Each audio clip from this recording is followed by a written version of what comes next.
भिंड जिले में थानेदारों की पोस्टिंग को लेकर शुरू हुआ विवाद थमने का नाम नहीं ले रहा है। एक बार फिर मध्य प्रदेश के नेता प्रतिपक्ष गोविंद सिंह ने भिंड जिले में हुई थानेदारों की पोस्टिंग पर सवाल खड़े किए हैं। नेता प्रतिपक्ष डॉक्टर गोविंद सिंह ने कहा है कि भिंड जिले में थानेदारों की पोस्टिंग चुनावी लाभ के लिए की गई है।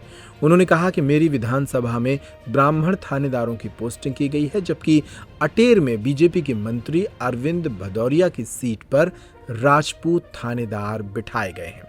इस मामले में डॉक्टर गोविंद सिंह ने चुनाव आयुक्त अनुपम राजन से मिलकर शिकायत की है। भोपाल में अनुपम राजन से मुलाकात के बाद उन्होंने इस शिकायत को भेंट किया और फिर बाहर निकलकर मीडिया से रूबरू होते हुए तमाम मुद्दों पर अपनी बात रखी।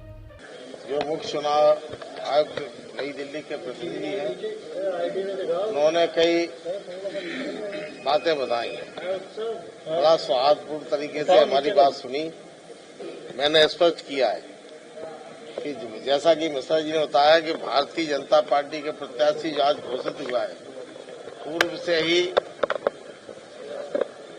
पूरे क्षेत्र में चर्चा थी कि इसको उम्मीदवार बनाने वाले हैं अमरीश शर्मा, जिस पर करीब 18-20 केस हमारे पास सभी की सूची है। जब कभी भी मैं दायर उसके विरुद्ध कोई कार्रवाई नहीं। उनके परिवार के लोगों पे कई केस हैं, भारतीय जनता पार्टी के महामंत्री बड़े बड़े नेताओं पे कई केस हैं, कई लोग सजायाफ्ता हैं।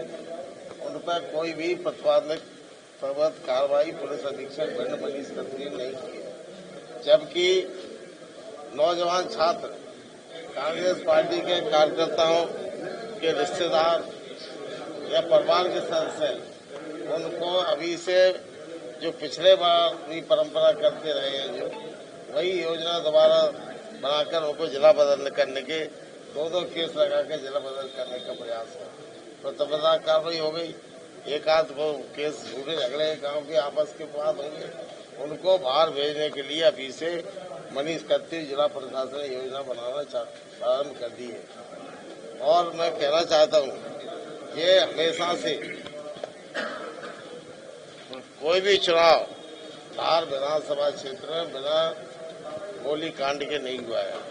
और गोली चलाने वाले अपराधी तत्व के लोग भारतीय जनता पार्टी के लोग भी रहे हैं। कई उन पर मुकदमे दर्ज किए गए, कराए गए निर्वाचन आयोग से शिकायत करने के बाद, और कई के लिखे ही नहीं गए। और हमारे पास वही प्रमाण में उनको प्रमाण पत्र चुनाव का दे सकता हूँ। जानबूझकर कांग्रेस पार्टी के जो अभी कर्मचारियों के परिवार के साधारण 33 और चतुर्थ श्रेणी के भी कर्मचारी हैं, नियम के विपरीत जनपद पंचायत के कर्मचारी जिनका ट्रांसफर जिले के बाहर नहीं हो सकता, उनको पहले रीवा जिला और उसके बाद 10 दिन बाद फिर दोबारा बालाघाट कर दिया।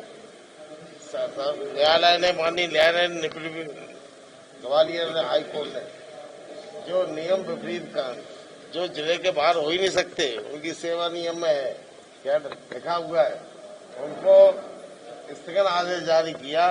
तो सरकार ने ऐसे लगभग 8-10 कर्मचारी जो स्थगन लेके आए थे, उनको निलंबित कर दिया और अटैच कर दिया। इस तरह का दबाव, इस तरह की तानाशाही पूरी तरह मध्य प्रदेश के मुख्यमंत्री शिवराज सिंह के सारे पर हुई। और बड़ी विचित्र बात है, इनके पुलिस अधीक्षक मनीष खत्री जो एडिशनल एसपी थे, उनका आईपीएस हुआ नहीं, उसके पहले ही पुलिस अधीक्षक बना के भेज दिया। बाद में उनका 1-2 महीने के बाद आईपीएस का जो मिला कैडर मिलता था वो मिला।